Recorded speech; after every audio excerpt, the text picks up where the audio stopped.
It's always an exciting day in the studio when we can show you a finished quilt top, and that's exactly what we're doing today with our interpretation of the barnstarsampler.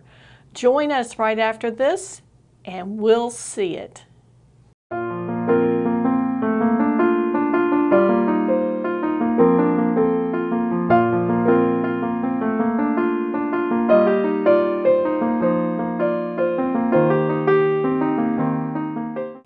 And welcome back to the Shamrock Quilt Studio. Well, as I said, it's an exciting day, and today's the day I'm going to show you, or try to at least, the finished quilt top for our interpretation of the barnstarsampler. Just want to review a little bit before I do that. I originally saw the middle square for this particular quilt top on another YouTuber's channel, and she was showing it. She was doing a sew along or something, I don't remember. And what impressed me so much was the size of the top, and it's a 24-inch square. So my original thought was, I'm going to do that, and I'm going to put it right up here so we can see it. So that's what I did. I created that diamond star block and put it up here, and realized that I liked it so much I needed to make it much bigger. So that's what I did, and I tried to rearrange the blocks in the book so it would be something more akin to what I like to see. Now, the original book, the Barnstarsampler, was written by Shelley Cavanna, and her design is a montage of different quilt blocks set next to each other on a quilt top. And I took this one right down here at the bottom as the centerpiece for my design. And let me see if I can find that for you. Here it is. Here's the block right here. It's a 24 by 24 inch block. And it's got lots of instructions in this book to show you how to assemble the little pieces and put the little pieces together to make the final block. Then in her design, she's taken all of these blocks and just set them up next to each other. And I decided I don't really like that. I feel like it's a little bit of a chaotic grouping when they're like that. It's very attractive, and it's great work, great use of colors in this. But I tend to like things a little bit more structured and a little more space between items that I want you to look at. So I took this block here and I added this block, this block, this block, and where's the other one? Oh goodness, 1, 2, 3, and I don't see the other one. Isn't that really strange? Perhaps it's one of these up here that we can't see. But we're going to just go over those really quickly. The ones I used, and I tried to use all 16-inch blocks because I didn't want the other blocks to be really small. So I used block 1. That's what they call the diamond star, is the very middle. I did not use the Christmas star or the carpenter star. Those are also 24-inch blocks. I did use the 16 by 16 tulip star. I used the northern star. I did not use the Moroccan star, but I did use the friendship star. There it is right there. And the farmer's star. And I think that's it. There were a couple in here I did not use, and I did not use any of the 8 by 8 inch blocks. And what I tried to do was, as you can see from my early sketches, I was going to use the block 1 in the middle and then put a bunch of blocks around them. And Those were, I think, the 8-inch blocks all around. But even this I thought was too busy. So then I went with the 16 by 16-inch blocks, and here I am calculating out how big that inner border needed to be and how many we could fit around here and what the placement was and all the calculations. And let me be the first to say that this has been a real challenge to me to try to figure out how to match the outside blocks with the inside blocks. And I think I've mentioned on some of the shows after we got to that point in the design that if I did it again, I would definitely start with that inside block and move on out to the outside blocks. But as they say, that's water under the bridge. So let me show you the quilt now. Let me also say this is a really large quilt top.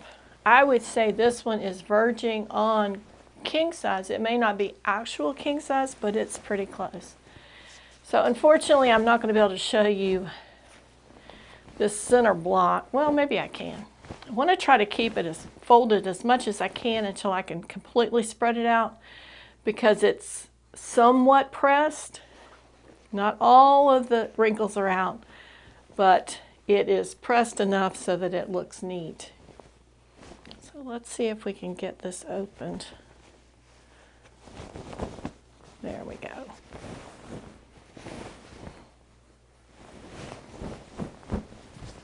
I think it's a lost cause. Let's just go for it.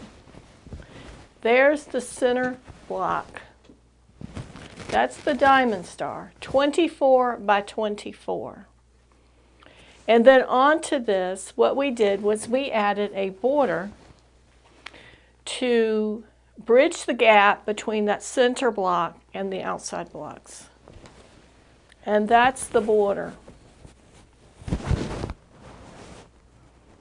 Now, theoretically, this should have gone together with that original, what was it, 1.5 inch sashing between the blocks. But unfortunately, as we put that center border together, it was much bigger than we initially thought it was going to be. So we had to readjust the sashing between the outside blocks from like 1.5 to 4 inches. So now that's what the sashing here, right here, looks like between those blocks.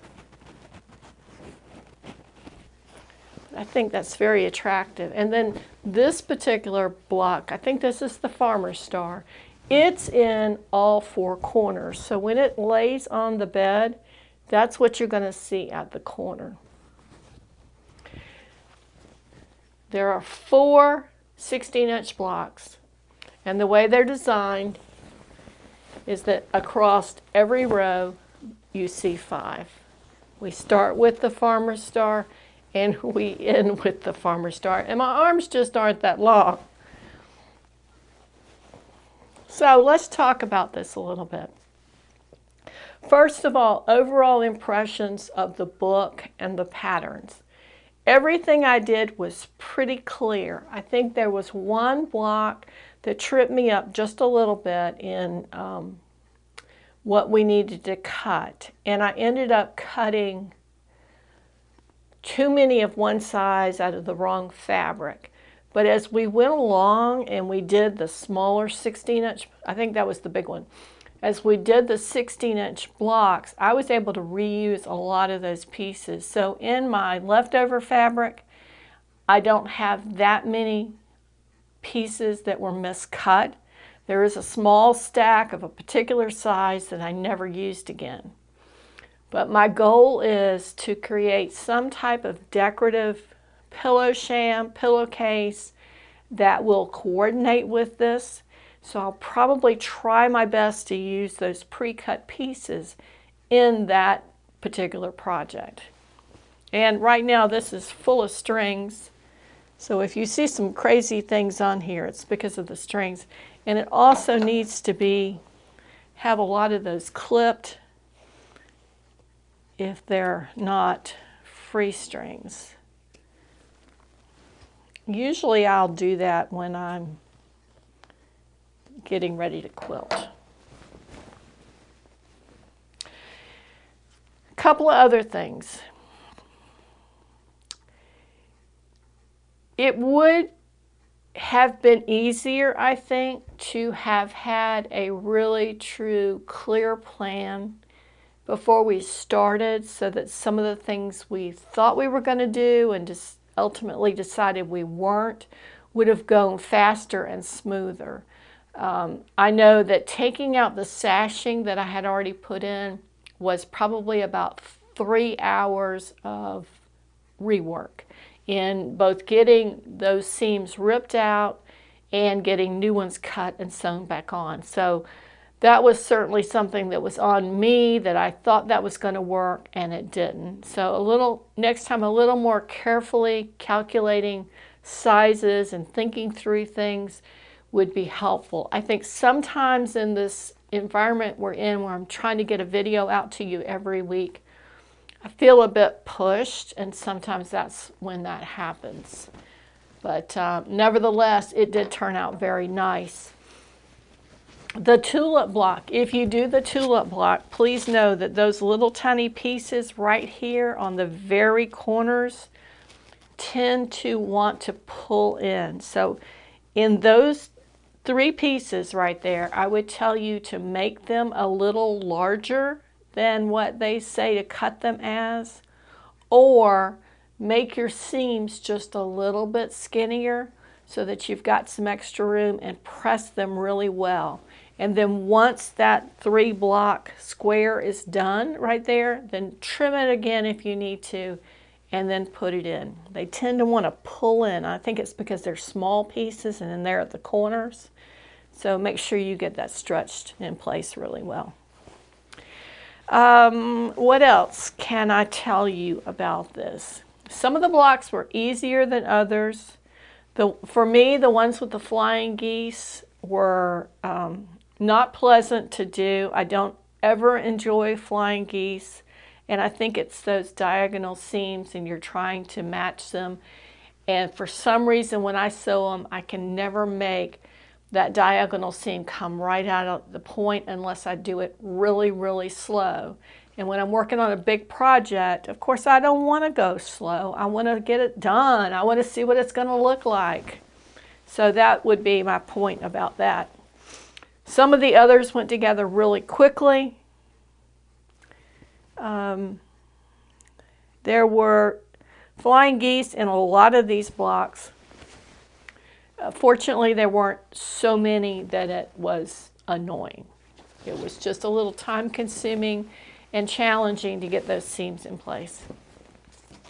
I think if I were going to do it again on this one, the white border that we put in, around the diamond star, and then we also put it in here on the outside of the custom stripes in the middle and on the outside. I would have done those as mitered had it not taken so long on some of the other aspects of this project. And I think it would have been nice had they all been consistent. But those right now are just overlapping, squared off corners. And because all 3 are consistent, I think it's a fine adjustment in the way they're done. And then but to have those miters in that border, really to me is the way to go.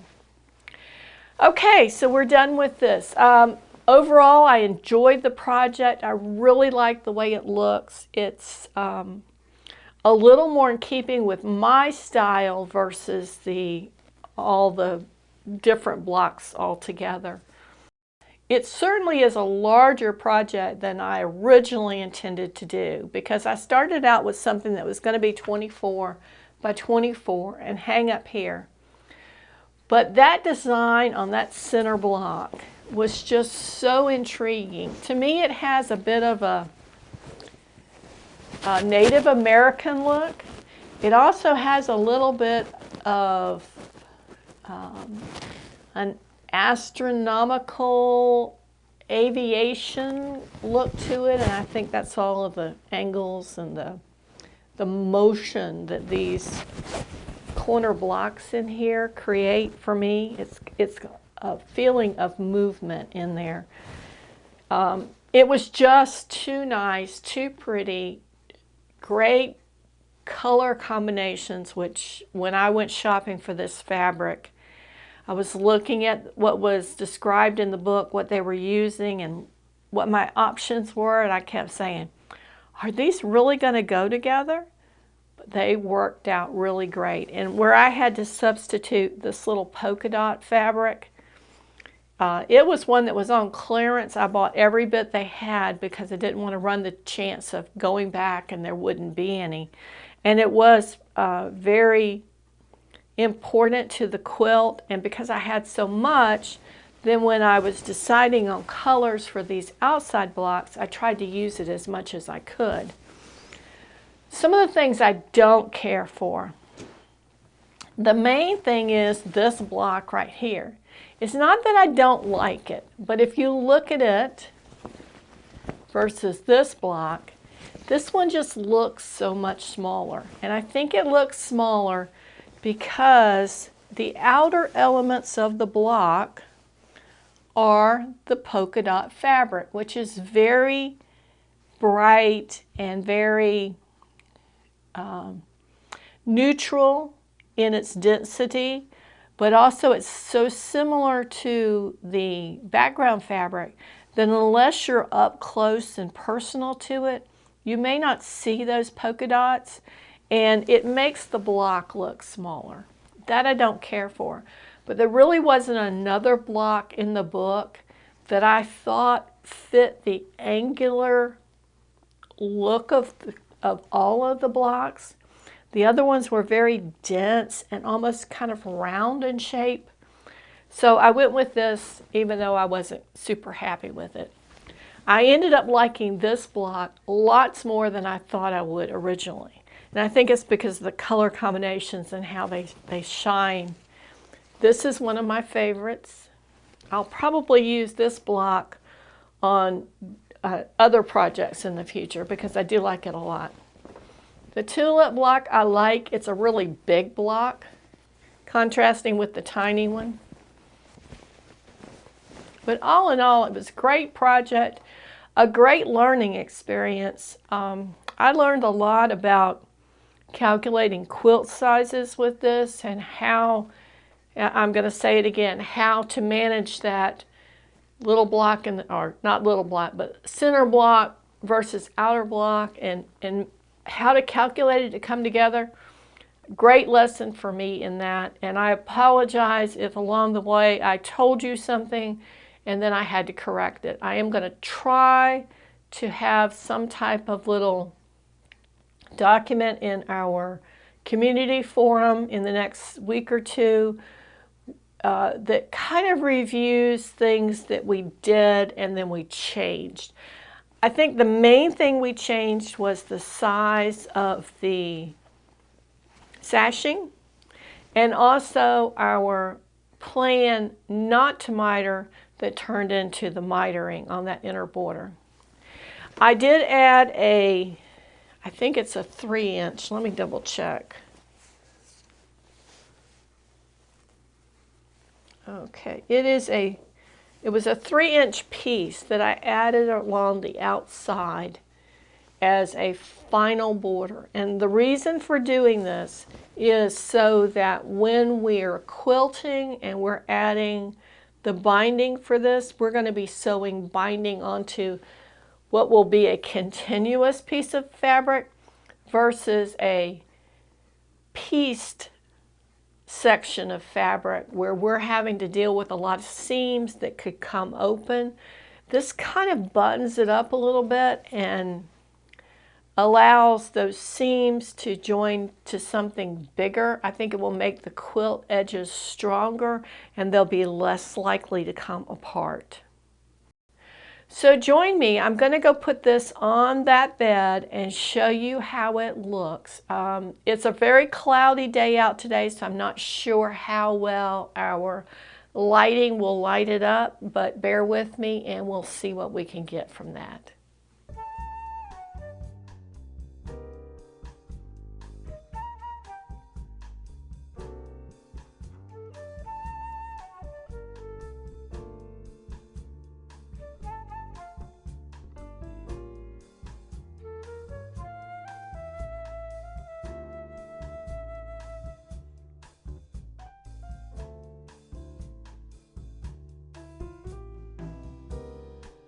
Well, I hope you enjoyed that. I apologize if the lighting wasn't really great on that. It's very hard when you have a huge project to be able to show it to you.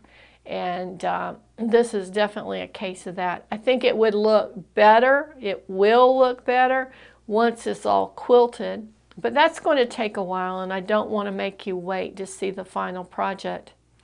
So this is just kind of a little sneak peek at what it's going to look like when it's finished. I hope you've enjoyed this project, and if you would please be sure to give us a thumbs up, like this video. If you have not already, please subscribe and tell your friends to join us. We like to have fun here. So join us next week. We should have our regular video on Wednesday, and then we'll have our Finish It Friday on Friday. And we hope to see you then. Have a great week. Stay cool out there.